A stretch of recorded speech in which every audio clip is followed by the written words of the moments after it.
Face à face.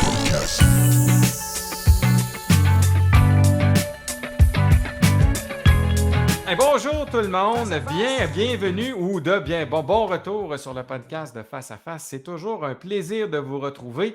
Merci encore pour les commentaires, merci d'avoir liké nos vidéos, notre page. Bref, vous nous avez trouvé soit sur bammedia.ca ou sur les différentes plateformes. On est disponible sur Balado Québec, Spotify, iTunes et tout ça sous Face à Face. Donc, vous pouvez nous trouver là. Merci beaucoup d'être là. Merci beaucoup de nous avoir, de nous supporter, de nous encourager.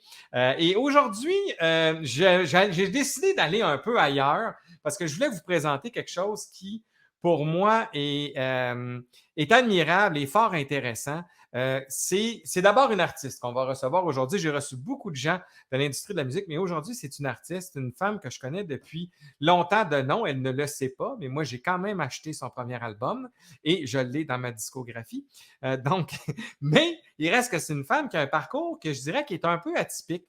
Puis ce que je veux vous montrer aujourd'hui, c'est vraiment que dans la musique, il n'y a pas juste nécessairement un chemin qu'on peut prendre, il n'y a pas juste une track qu'on peut suivre pour bien réussir. Et je pense que, en tout cas, mon avis bien humble, avis personnel, c'est une des femmes qui l'incarne le mieux, ce hors-terrain-là, cette espèce de track qu'on peut prendre, qui n'a pas juste, elle n'a jamais été dans une finalité, elle a toujours été là pour se réinventer, essayer des trucs, elle a essayé différentes affaires. Je vais vous parler un peu de son parcours, mais c'est une femme qui a fait plusieurs albums. Elle est maintenant elle fait maintenant carrière aux États-Unis, je pense qu'on peut dire. C'est un plaisir et un honneur pour moi d'avoir cette charmante dame, Élisabeth Diaga, que je vais joindre à moi. Salut Élisabeth, comment ça va? Allô Vincent, ça va super bien. Hey, je suis vraiment touchée de ton intro. Vraiment. Oui, c'était bien, hein? Mais je savais pas que tu avais mon album. Oui, j'ai acheté ton album et je l'ai acheté. Donc, je me suis rendu à l'époque, je pense que c'était chez HMV. J'avais été acheter ton album, c'était ton visage sur le cover, tout ça, je me souviens de ça. Fantastique. J'ai adoré ça. Bref, voilà. Donc, c'était l'album Élisabeth Diaga qui portait ton nom, donc un album éponyme. Mais il reste que c'est ça. Donc, oui, ben écoute, merci d'être là, Élisabeth. Merci de prendre ton temps parce que pour ceux qui regardent l'image, elle est présentement à Las Vegas, Nevada, donc où elle a un show qui est résident sur la Strip. Mais avant de parler de ce show-là, je veux que tu me parles un peu de ton parcours parce que tu n'as pas, comme je disais dans l'intro, tu n'as pas un parcours standard. Oui, tu as commencé dans ce qu'on pouvait, ce que je pourrais appeler vulgairement la trail standard. Tu as fait un album, tu as sorti des singles, tu dis OK, je vais partir en tournée, tout ça, mais rapidement, tu as été dans d'autres trucs. Tu as fait Dracula, entre autres, Sherazade, tu as été dans des comédies musicales, tu as touché au jazz, tu as essayé des trucs, entre autres avec Gilles Lamontagne, que je voyais qui est un projet super intéressant. Tu sais, tu as touché un peu tout. Fait que parle-moi un peu de ton parcours. Qu'est-ce qui t'a amené? Parce que tu es quand même fille d'une mère qui chantait de l'opéra et d'un père sculpteur. Donc, l'artistique en toi, tu avais ça quand même un peu à la base. Là. Mais parle-moi un peu de ton parcours. Comment tu as dessiné tout ça? Écoute, au départ, moi, j'ai jamais pensé être chanteuse. Moi, je voulais être danseuse. Okay. Je faisais du ballet jazz, j'ai fait du ballet plus jeune. Puis, comme tu dis, mes parents, les deux sont artistes. Ce qui a fait surtout mon parcours atypique pour moi, c'est que j'ai pas eu une éducation au Québec tout le temps. Mes parents, vu qu'ils voyageaient beaucoup, j'ai resté souvent en Espagne quand j'étais jeune. Ma mère était à New York au Metropolitan pendant des années 80. Fait que moi, je finissais l'école, puis on m'envoyait, là, je partais en avion toute seule. J'avais 14, 15, 16 ans. Je partais en avion toute seule. Il y avait un chauffeur qui m'attendait, puis j'arrivais à New York, puis je passais beaucoup de temps derrière la scène aussi. Puis ça, c'était quelque chose qui me fascinait beaucoup. J'aimais ça voir les metteurs en scène diriger. Puis j'ai eu la chance de voir des grands metteurs en scène, des grands chefs d'orchestre. Zubin Mehta, peut-être, je ne sais pas si tout le monde le connaît, mais c'est du monde extraordinaire. Fait que moi, j'étais tout le temps là-dedans. Puis moi, ce qui me faisait triper, surtout quand j'étais à New York, c'était de voir quand je voyais les danseuses de ballet sortir avec leurs petits souliers de ballet. Ça, pour moi, c'était comme le summum. Puis pourtant, je ne suis pas allée là du tout. Le switch s'est fait là, de chanter parce que j'ai eu, à mon adolescence, ma maison passée au feu. Puis mes parents m'ont envoyée dans un camp d'été aux États-Unis, pendant qu'ils reconstruisaient la maison. Ils m'ont envoyée dans un camp d'été où là, c'était chant, danse, théâtre. Tu sais, le triple OK. threat, un peu comme Fame, Ouais. là. Tu sais, moi, j'écoutais Fame, là, quand j'étais jeune. Je suis Ouais, sûre ouais, qu'il y a du monde qui a écouté ça. Fait que je suis allée là-bas. J'ai eu une mononucléose. Ils m'ont renvoyée à la maison. Puis dans ces semaines-là, quand j'étais alitée puis tout ça, j'avais le disque de Madonna, puis je commençais à chanter sur du Madonna. OK. Ma mère a dit « Hey, tu chantes bien. » Ah ouais? OK. La maison se reconstruit. Un été, à un moment donné, j'entends un band qui joue dans ma cour. OK. Puis en fait, je faisais des harmonies de Madonna à l'école avec ma meilleure amie, OK. Christine. Puis on faisait des harmonies naturellement parce qu'il y a beaucoup de monde, surtout depuis que je suis ici, me demande What's your training? What's your training?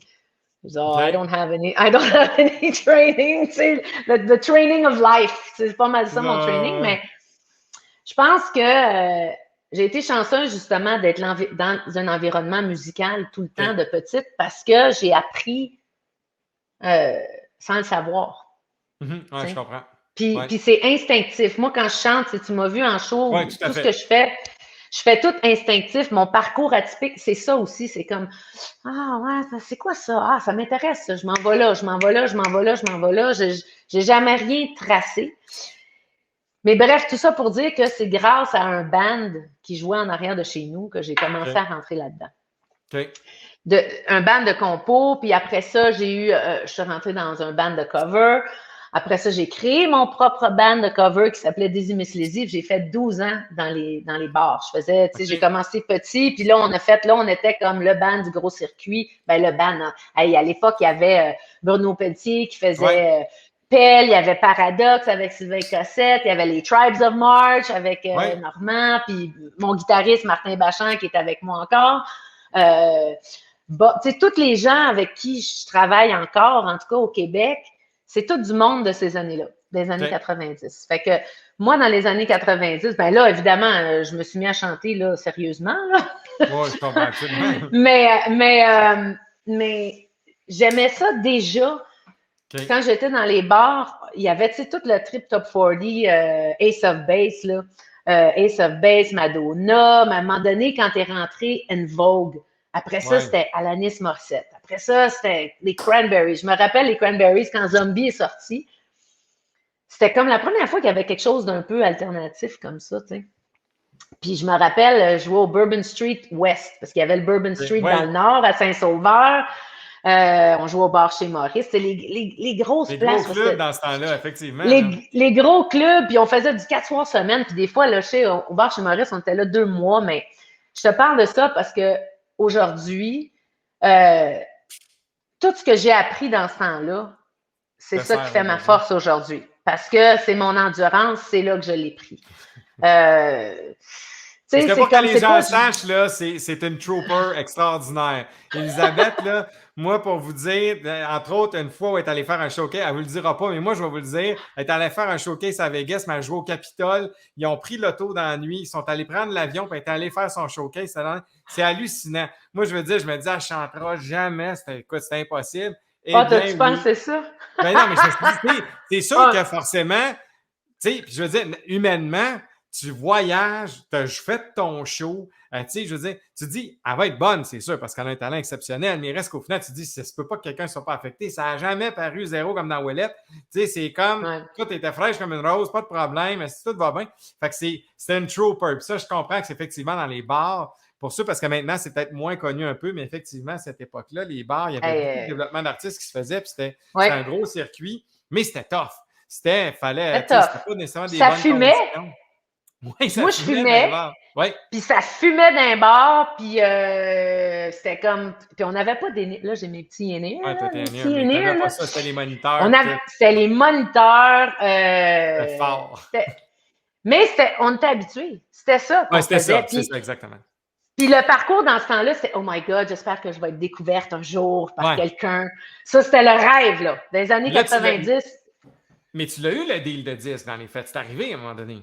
Ben, je l'ai eu, mais c'est moi qui ai couru après. Parce que, tu sais, j'ai eu des offres qui avaient pas de sens.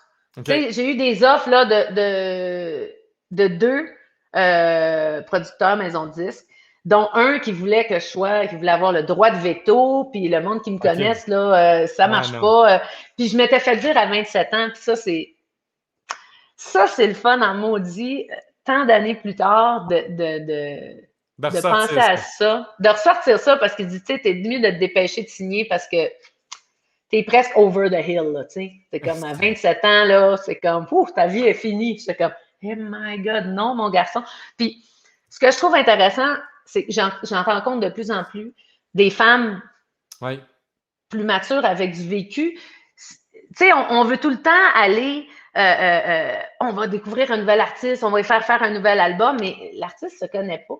Puis je pense le plus qu'on vieillit, le plus qu'on sait qu'est-ce qui nous touche, puis qu'est-ce qu'on veut donner comme message, puis Queens of Rock, tu sais, je veux dire, moi, j'ai fait les bars, j'ai fait le pop, le dance, j'étais allée chanter au Maroc, j'ai fait du jazz, ça, c'était tellement le fun, parce que ça, c'était du 16 soirs semaine, pendant des mois, mais, puis en plus, le monde fumait le cigare, là, c'était tabarnouche, pour une voix, ça. Oh, ouais, parfait, mais ce qui était le fun, c'était que parce que dans le temps des bars, on travaillait beaucoup avec des séquenceurs. Moi, j'avais pas de bassiste. Mon bassiste faisait la bass au keyboard, ou c'était séquencé. Puis j'avais tout le temps... Je me suis toujours dit, j'ai le métronome dans le derrière. Puis moi, je compte jamais rien, là. Tu sais, moi, c'est tout par feeling.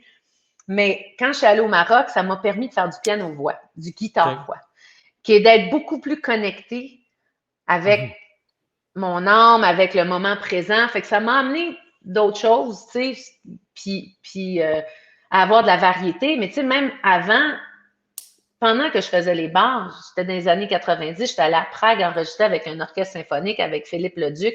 Philippe Leduc qui, lui, m'avait auditionné. Je ne sais pas si tu connais Johan Martin. Johan Martin, ça me dit Johan Martin, c'est lui qui a Dasmo, la compagnie avec Mitsu. C'est le mari à Mitsu. OK, oui. Bon, lui, j'avais été chanter avec lui. Je faisais partie de son band au Bourbon, dans le Nord, le Bourbon House Club Band. Puis j'avais chanté du Whitney Houston. Je faisais I Will Always Love You. Puis c'était comme ma toune. C'était ma toune dans ces années-là. Puis lui, Philippe Leduc avait demandé, là, je cherche une genre de Whitney Houston qui chante en espagnol. Puis Johan avait dit, ah, je l'ai, cette fille-là. Fait que ça m'a permis d'aller chanter à Prague avec un orchestre symphonique dans un théâtre magnifique. Fait que c'est ça, c'est le projet Les Ailes de Feu. Les Ailes du Feu. Les Ailes du Feu, ouais. Qu'on a fait ici un spectacle à Montréal, puis ça joue encore, hein. Ça joue encore à Radio-Canada, puis ça m'impressionne. Ça fait depuis 92, tu sais, que ça a été fait, puis après ça, tout dans ma vie s'est passé de fil en aiguille, tu sais. Dracula qui a été une expérience extraordinaire avec du monde que j'adore, que j'aime d'amour. Tu sais, Dracula, là, c'est arrivé, j'étais chez nous, j'ouvre la télé le matin, puis je vois deux filles le matin, je vois Bruno qui parle de Dracula, puis on a fait les auditions, puis on est... Là, je suis comme, mais voyons donc, ça n'a pas de sens, il y a un show de vampire, puis je suis pas dedans. J'ai envoyé un email. Hey, moi, là, j'aimerais ça faire ça. Puis c'est beaucoup ça, ma vie. C'est de tu sais, des fois, tu te dis, je devrais-tu faire ça? Je sais pas. Puis, ben là, on y va. Tu sais, on va poser la question. Le pire qu'on va me dire, c'est non. C'est non, c'est ça, exactement. Parce que tu as l'audace de le faire. Tu as l'audace de l'envoyer, le courriel, puis de dire, ben, garde, j'ai fait, rien à perdre. Salut, Bruno, comment ça se fait? Je suis pas là. Tu sais, c'est ça. C'est ça. Puis, on se connaissait, tu sais, on avait fait un photoshoot, là, quand j'avais été nominée à la disque. C'est la seule fois qu'on se connaissait. Il connaissait mon chum de l'époque. Puis il dit, mon Dieu, Elisabeth, il dit, le cast est fait, mais il manque peut-être une vampiresse. Tu sais, moi, je voulais le rôle de Mina, qui est le nom de mon chat maintenant, parce que j'ai eu mon chat quand j'étais dans Dracula. Puis il dit, mais tout le monde est casté. Est-ce que tu voudrais faire une vampiresse? Ah ouais, on va faire la vampiresse. Ah ouais, let's go. Puis ça a été une expérience extraordinaire. Puis tu vois, quand ça, à un moment donné, ils sont allés en France, moi, je ne pouvais pas y aller parce que je venais d'embarquer dans Rock Story. J'ai fait Rock Story pendant des années. Ce qui a fait que j'ai reconnecté avec les femmes que je fais aujourd'hui, les reines du rock, Ouais. c'est là que j'ai reconnecté avec cette musique-là, puis qu'à un moment donné, ben c'est ça. Bon, là, je te parle pas de Sherazade à Paris, de Cavalia en Australie. Ah, mais c'est ça, Tu sais, là. Non, mais c'est vrai, puis ça, il ça. semble avoir une traîne, puis corrige-moi, mais tu sais, plusieurs que j'ai connus, à partir du moment où tu embarques dans cette espèce de circuit de comédie musicale-là, il y a comme, il y a comme cette espèce de tourbillon-là qui embarque, que tu es souvent appelé pour différents trucs, comme tu dis, Cavalia, ces choses-là, parce que il y a une certaine dynamique qui se passe dans les comédies musicales qu'il n'y a pas dans, je dirais, la tournée conventionnelle Ouais, standard, puis ça vous pousse à faire tellement d'affaires que vous devenez peut-être plus complet. C'est peut-être, puis on dirait qu'il y a comme un circuit qui se développe qui fait que, tu connais Matt Laurent, il est ouais. retourné faire de Notre-Dame de Paris en Asie, lui, durant la pandémie, parce qu'à un moment donné, Ah il dit, je oui, veux OK, je venir, savais puis même pas. ouais, il est retourné, puis tu sais, c'est ça, mais il semble que, tu sais, il y a comme un bottin, puis là, ben, à partir du moment où le nom d'Elisabeth est là, ben, ils appellent, ils font comme, ben, ça te tente dessus, puis là, ben, ouais, OK, on le fait, puis c'est cool, tu sais. C'est ça qui se passe un peu quand vous rentrez dans cette espèce de circuit de comédie Ben, musicale-là? peut-être pour les autres. Pas Mais toi, moi, OK? moi, je suis rentrée dans Dracula de même. Après ça, chez Razad, ça a été parce que Cassiopée, mon amie Oui, Cassiopée, qui oui, est à tout à Las fait, oui. Vegas aussi, puis qu'elle a Oui, été avec le Cirque du Soleil, elle était dans Arcana, elle faisait 5 personnages, elle avec une trooper, puis une fille oui. qui est partie du Québec, mais elle devait être dans Dracula. Quand je suis allée à quand Dracula est parti à Lyon, je disais, hey, tu ferais-tu ma vampiresse? Parce que moi, je m'en vais faire Rock Story. Fait que quand elle est partie, elle a fait Sherazade, c'est elle qui était la sorcière dans Sherazade.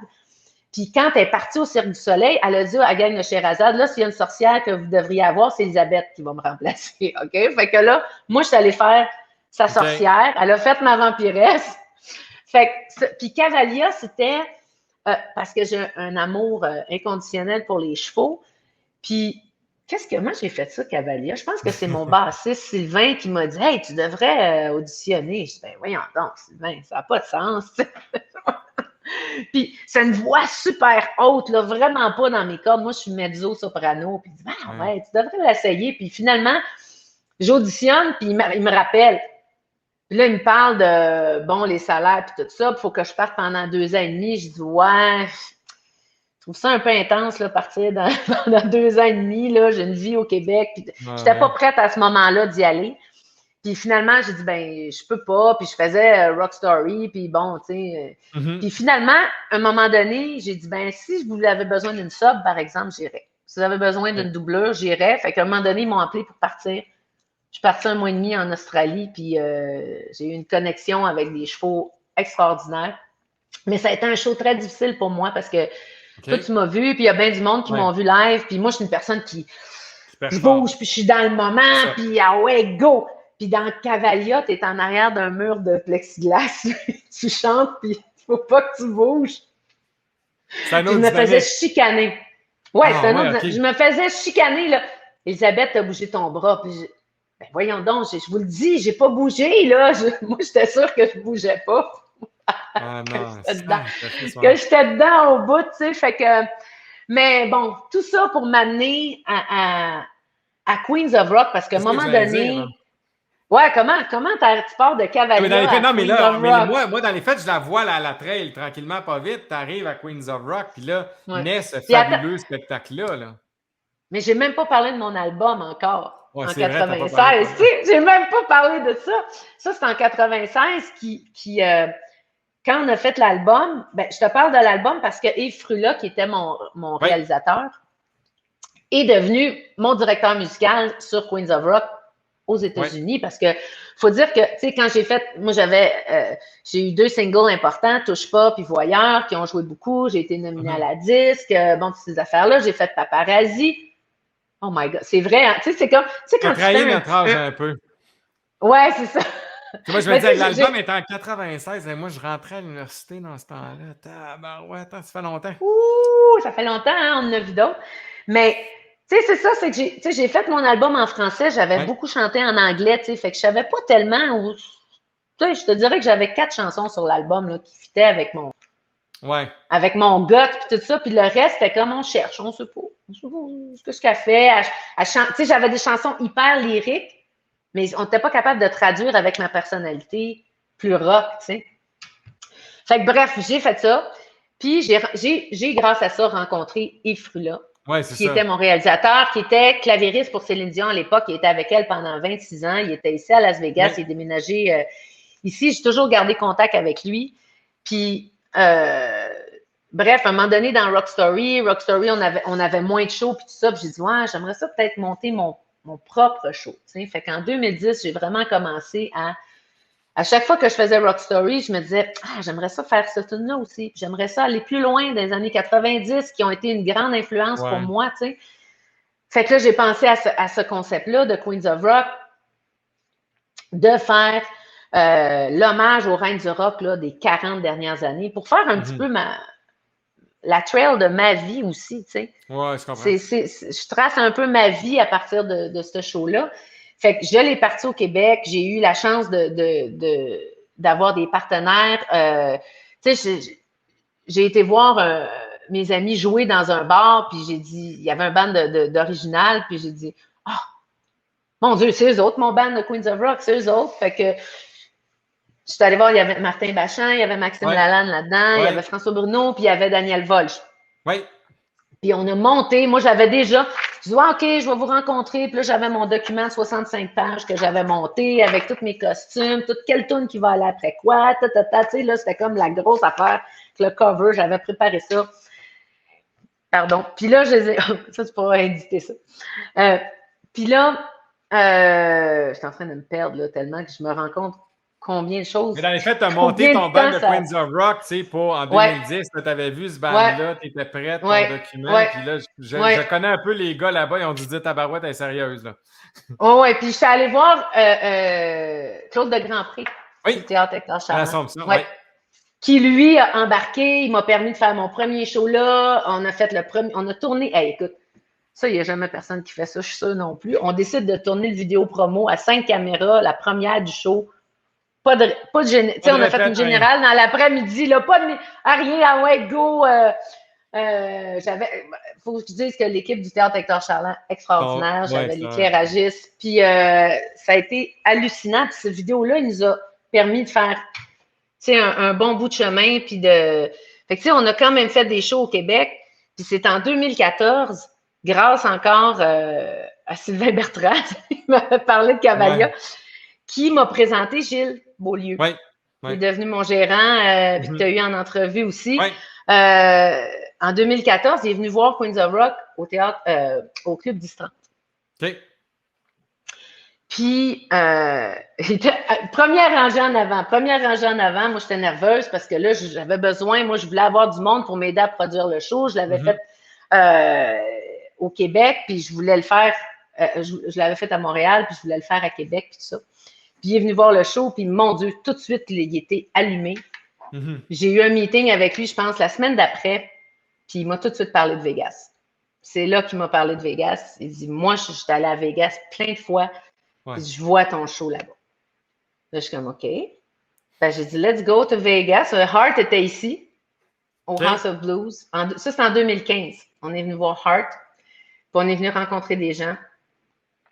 Puis, c'est drôle parce que tu sais, il y a un livre, je pense que c'est Hubert Mention qui dit tout le monde vous dira non.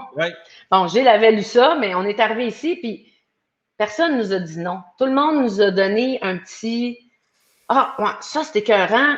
Voilà. Fait que ça s'est encore tracé. Ça n'a pas été facile, tu sais, on est venu souvent, puis tout ça, mais l'univers a mis du monde sur notre route qui a fait qu'on a pu avancer, puis on a rencontré, finalement, on avait rencontré l'agent de spectacle ici, Steve Byer, qui, lui, avec lui, on a concocté le showcase en 2017. Fait qu'en 2017, on a fait le showcase devant, on a fait 2 soirs devant 500 personnes, les 2 soirs, puis la femme qui la directrice, comment on appelle ça? C'était la directrice, je pense que Gilles me disait, l'espèce de directrice du casino, celle qui achetait les shows, je ne sais pas quoi. Oui, c'est ça. La genre de directrice artistique du casino qui, elle a dit « Oh my God, you're amazing. You're going to be here many times. Tu vas revenir ici plusieurs fois. » Moi, j'étais comme tout émue, là. C'était la première fois que j'étais aux États-Unis. J'étais super stressée. En plus, attends, je sais pas, mon Dieu, ça va durer 12 ans, ce podcast-là. Mais le band ici, parce que j'ai pas amené mon band de Montréal. Oui, c'est vrai. Toi, tu avais un nouveau band qui était là. Là, Yves Frula. Oui, Yves Frula, tu avais monté ça. C'est là qu'il arrive, il me dit, hey, j'ai des musiciens extraordinaires, patati patata. Fait que je suis arrivée ici 2 jours avant le showcase pour faire les répètes avec mon band que je connaissais. Pour faire un showcase qui allait être déterminant. Finalement, toi, tu te dis, pourquoi on va juste répéter une couple de jours, ça va être correct. Puis ça, pour que les gens sachent, rarement, dans un contexte normal, ce genre d'affaires-là arrive, c'est préparé longtemps d'avance, c'est des jours et des jours de répétition. Il y a de l'enregistrement, on écoute, il y a bien des affaires qui se font. Toi, non. Ah oui, c'est ça qu'on fait. Ben, en tout cas, moi, je les montre de même. C'est ça que vous faites. C'est ça que j'allais dire, c'est ça, moi, je fais. Mais il reste qu'au final, effectivement, là, tu as monté ça d'une façon exceptionnelle. Ouais. Puis, tu sais, dans les faits, là, aujourd'hui, t'es rendu avec un show, littéralement, qui est résident à Las Vegas. Tu sais, tu me parlais, ouais. Là, je veux pas te scooper, mais tu as quand même fait 165 shows en ligne. Tu sais, c'est pas rien quand même. C'est pas rien, tu sais. Non. Ben, tu sais, pas en ligne, genre en ligne, là, parce qu'on fait 5 shows semaine. Mais tu sais, consécutif, là, tant de semaines, je te rends à 165 shows. Pour que les gens sachent, tu sais, c'est quand même exigeant physiquement de donner des spectacles et c'est quand même pas facile pour la voix non plus. Donc déjà, il y a certains chanteurs qui vont préférer chanter peut-être 1, 2 ou 3 soirs, puis qu'à un moment donné, ils disent, moi, il faut que j'arrête, il faut que je repose ma voix parce que c'est quand même un muscle. C'est quand même quelque chose qu'il faut que tu reposes. Toi, 5 soirs en ligne, tant de semaines en ligne, pas de problème, on y va. Alors donc, la Trooper est encore là. Elle est encore là, puis écoute, le petit lapin, il continue, là. Mais là, tu sais, je veux dire, ce qui est le fun ici, par contre, c'est que le show, il dure 1h05. Tu sais, c'est pas 1h30, c'est pas 2 heures. J'ai quand même des conditions, tu sais, je suis en in-ear, quoique j'ai eu beaucoup de problèmes techniques avec mes in-ears. C'est ça qu'on m'a dit, Beaucoup de problèmes techniques avec mes in-ears. On est en train de régler ça. Mais en fait, il y a un des major problems ici, là, c'est que le théâtre où est-ce qu'il est situé, c'est un hub, il y a tellement de théâtre alentour, tout le monde est en wireless. Tout le monde est en sans fil. Fait qu'il y a des soirs là, que j'entends des affaires, là. Mettons, je suis en train de chanter. Ah ouais, j'entends des genres de des espèces de chocs électriques. Là, je suis comme, oh. Ah, le voisin a parti son micro. Le voisin a parti son micro, il y a quelqu'un sur le cellulaire, mais tu sais, fait que c'est ça. Fait que j'ai monté mon band comme ça. Puis avant qu'on vienne à Las Vegas, ça, il faut le dire que, tu sais, je veux dire, j'ai fait la voix, une petite émission là, au Québec. Là, c'est ça que je n'ai pas écouté du tout, là, ouais, tout à fait. Je l'ai fait, on enregistre. Ouais. Mais parlant de la voix, parce que ça, moi, il y a quelque chose que je veux que les gens comprennent, puis c'est pas tu es là pour le dire, puis c'est correct. Tu sais, Vegas était déjà dans les plans, vous aviez déjà fait des démarches, puis tu sais, même moi, j'étais au courant de ça parce que j'étais embarqué dans le projet. Mais la voix faisait partie d'une stratégie dans les faits, parce que Vegas existait, puis dans les faits, la voix, c'était... Tu sais, tu étais là, on le faisait, c'était correct, puis on se disait, ça sera un tremplin pour éventuellement autre chose. Mais, tu sais, pourquoi tu as pris cette décision-là? Parce qu'il reste que le deal de Vegas se concrétisait. Dans les faits, ça ne faisait pas nécessairement une grande différence que tu fasses la voix ou pas. Puis, dans l'industrie, parce que on va peut-être péter une balloune, mais il y a quand même des gens qui se font solliciter pour participer à la voix en disant, hey, tu devrais faire, on t'a entendu chanter ou tout ça. Tu sais, on reçoit certains appels. Et il y a des artistes qui refusent de le faire, littéralement, qui disent non, moi, c'est pas pour moi. Pourquoi toi, tu as accepté ça dans un contexte où ça allait bien? Je veux dire, Vegas s'en venait, tu le savais, on était ton équipe était au courant, ça se préparait. Pourquoi tu as dit oui à ça? Bien, je trouvais, quand j'ai vu, c'est pas l'année passée, là, ça fait 2 ans maintenant, quand j'ai vu Christian Marc, j'ai vu Geneviève, il y avait beaucoup de monde depuis que c'était commencé la voix qui me demandait pourquoi tu ne vas pas à la voix, pourquoi tu ne vas pas à la voix. Je le sentais pas. Puis quand je les ai vus, eux autres, je me suis dit, c'est quoi? J'étais encore l'inconnu au Québec, malgré tout ce que j'ai fait, malgré toutes les années que je suis là. Puis j'ai dit, ben c'est ma chance, là, de me faire voir. Je savais que c'est la dernière année. Fait que je suis pas allée, en sachant que je m'en venais ici. Puis, tu sais, je veux dire, ici, il n'y a jamais rien de sûr dans la vie. Ouais, il y Il a n'y a ça, jamais c'est rien de vrai. sûr. Fait que il aurait pu arriver quelque chose, puis je me suis dit, si j'ai une chance de le faire, puis là, je le faisais pas avec, bon, il faut absolument qu'on me connaisse, je veux absolument Ouais. réussir. Non, je le faisais vraiment libre d'esprit pour aller avoir du fun, pour aller reconnecter avec le monde aussi, parce que, tu sais, le monde m'avait vu plus dans les années 90. Mhm. Puis là, tu te dis, hey, on est en 2020, là, ça fait longtemps que je suis pas là, tu sais. Fait que je voulais reconnecter. Je voulais voir aussi qu'est-ce qui se passerait. Puis je te dis ça, puis quand j'ai chanté, j'ai complètement oublié qu'il y avait des coachs, qu'il y avait des juges, là. J'étais complètement dans le moment présent.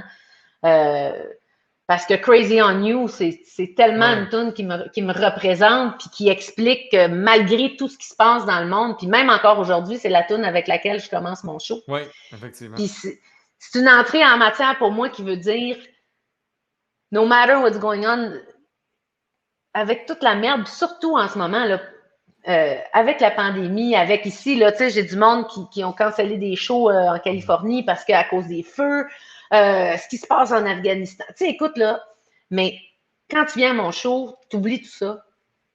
Puis I'm gonna go crazy on you, c'est là. Ça se passe Mhm. ici entre moi et vous autres. C'est ça qui se passe quand on va dans un show, de toute façon. Puis c'est pour ça que le live est important parce que, tu sais, même si Ouais. on fait des podcasts, même si on fait des shows enregistrés puis tout ça, t'as pas le Non, il vrai n'y a rien contact. y a rien qui va battre le live. Ça, je suis 100% d'accord avec toi. Je veux dire, c'est pas, tu peux pas remplacer Jamais, ça. jamais. Comment tu voudrais. Tu peux compléter avec différents trucs, mais je pense que le live reste, selon moi, le meilleur moment où il y a un contact, qui se passe de quoi. C'est un moment, c'est là. Tu peux pas reproduire ça. Non. Ça arrive, ce Puis soir-là, il même s'est si tu passé. le filmes, Même, c'est ça. puis, mais ça, puis même si tu essaies de le reproduire le lendemain en disant je vais le faire de la même façon, je vais le chanter de telle Ah, façon, je ça vais dire marche telle affaire, pas. ça va réagir différemment. Donc, c'est unique. Fait que ça, c'est ce qui est vraiment le fun. Mais donc, moi, il y a les deux affaires en terminant que je veux savoir de Oh! toi parce que, bon, là, les gens moi surtout parce que, bon, il y a quand même plusieurs personnes de l'industrie qui nous écoutent, puis il y a surtout des artistes. Puis je me dis, bon, toi qui as un parcours atypique, si tu avais un conseil à donner à une chanteuse, un chanteur ou un band qui Oh! commence aujourd'hui, tu sais, tu dis, ça là, ça, si j'avais à donner un conseil ou le conseil que tu aurais aimé toi recevoir quand tu as commencé ta carrière en disant, si j'avais su ça, j'aurais peut-être fait les choses différemment ou en tout cas, j'aurais apprécié avoir ce conseil-là. C'est quoi que tu donnerais? S'entourer des bonnes personnes. Ouais, Trouver les bonnes personnes qui ont la même vision que toi ou qui comprennent la tienne puis qui veulent puis tu colles à ça. l'amener plus loin. Ça, c'est la première chose parce que, tu sais, j'ai rencontré beaucoup de monde puis tu ne sais jamais quand tu rencontres quelqu'un si ça va être la bonne personne. Fait que des Tout à fait. fois, tu es comme, ah, il me semble qu'on ne fait pas bonne affaire. Mais c'est juste peut-être parce que tu n'es pas avec les bonnes personnes qui comprennent ton besoin puis qui voudraient, surtout, je pense, des années 90. Puis, tu sais, j'ai aucune amertume avec personne. Je pense que Mhm. tous les gens qu'on rencontre nous font évoluer puis rencontrer tu sais, je dis ça, c'est pas, c'est très difficile à dire. Non, J'essaie mais dans les faits, c'est d'être de- bien entouré. C'est entouré de d'être ça. Puis bien si entouré. jamais Ouais. tu vois que la vision discorde, ben n'hésite pas à faire un changement. C'est pas nécessairement une Il faut que, mauvaise c'est personne, ça. mais fais le C'est changement ça. pour te permettre d'aller plus loin. Oui, c'est ça. Puis la deuxième chose, fais toujours ce que tu aimes. Ouais. Ou fais toujours ce que tu aimes. Faut que tu le sentes dans ton cœur. Faut que tu sois connecté. Être Tellement. Ça, je suis connecté d'accord. avec ce que tu aimes, avec qui t'es, parce que tu peux pas donner aux autres ce que tu n'es pas.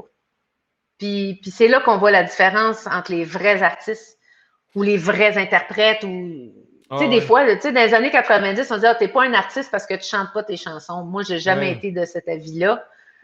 Parce qu'il y a beaucoup d'artistes qui chantent des chansons qui viennent de d'autres, mais ils chantent pour la première fois. Eux autres sont considérés des artistes. Mais je pense que si tu ressens ce que tu chantes ou ce Que que tu tu chantes, ben oui. interprètes ou ce que tu danses ou ce que tu... Quand tu le ressens, ben ça devient ton art. Tu sais. C'est ça qui me garde en vie. Je fais ce que j'aime. J'ai choisi. Tu sais, il y a du monde qui me demande, mais pourquoi tu chantes pas telle tune? Pourquoi tu chantes pas telle tune dans mon show? Parce que Ouais. la différence avec Queens of Rock, c'est que je ne suis pas embarquée dans ce show-là qui était déjà créé et qu'il fallait que je fasse ce qui C'est était toi qui l'as déjà là. La créé. différence, c'est que c'est moi qui l'ai créé de A à Z, choisi les chansons. Puis même s'il y a une chanson, ouais, mais cette tune-là est super connue puis super populaire. Oui, mais moi, elle ne me parle pas. Ça ne me parle pas. Fait que je ne pourrais Ouais. pas la défendre. Puis la raison pourquoi, tu sais, moi, je capote, là, je suis arrivée ici, je savais même pas c'est quoi TripAdvisor, là, avant d'arriver Ouais, ici. Puis là, je vois les commentaires des gens, c'est qu'ils sentent ouais. connectés. C'est ça, la première affaire. Mhm. Euh, Fait que ça démontre que ce que je fais, c'est correct. Tu sais. C'est en ligne avec ce que t'es. Oui. Puis de l'autre côté, je te disais, si tu avais un regret, y a-t-il quelque chose que tu regrettes dans Mm. ta carrière ou quelque chose que tu dis, ah ça, j'aurais aimé faire ça ou j'ai fait tel truc puis j'aurais pas dû faire ça. Y a-t-il quelque chose que tu regrettes? My God. C'est des Je vais grosses sûrement y questions, hein? penser. Ben, quand on va raccrocher, ça va sûrement me venir, c'est sûr. Mais ça se peut que tu Mais n'aies pas de regret non plus, tu sais. Tu te dises, ben garde, moi, tu sais, ça a été juste une somme de belles expériences, tu sais. ben, ça n'a pas été une somme de belles expériences tout le temps. Mais je peux pas savoir si j'avais fait d'autres choix, si ça aurait été mieux ou ça aurait été pire. Je Je comprends. sais pas.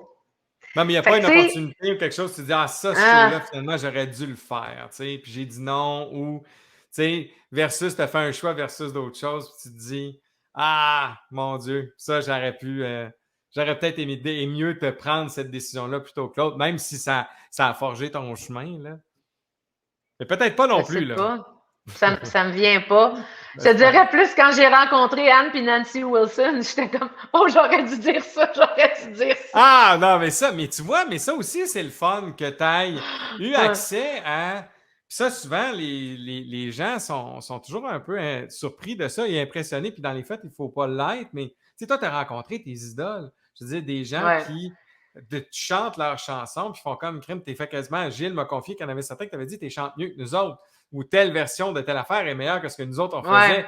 Fait que, tu Ouais, sais, mais là, est-ce que. Ouais, non, mais tu sais. Mais reste que ça, pour toi, ça doit être enrichissant et nourrissant d'une façon incroyable parce que ça doit t'inspirer au bout quand ces gens-là te font ces témoignages-là ou tes rencontres, ouais. puis tu as le Mais ils m'ont pas privilège. vu. Ils m'ont pas vu. Tu n'as pas vu Tu en sais, show, ils OK. m'ont vu sur vidéo. Ils m'ont vu sur OK. vidéo. Mais ils sont pas venus parce que j'ai rencontré Nancy Wilson. C'était à Moncton, au casino de Moncton. OK. OK. J'avais rencontré le drummer ici, puis j'avais rencontré Mhm. les deux sœurs ici, mais j'avais pas eu beaucoup de temps. Puis ils m'ont fait une surprise, Gilles puis le drummer, quand j'étais allée à Moncton. J'étais allée dans la loge de Nancy, puis là, j'ai vraiment T'as pu parlé pendant jaser une avec vingtaine de elle. minutes, tu sais. Ouais. Puis,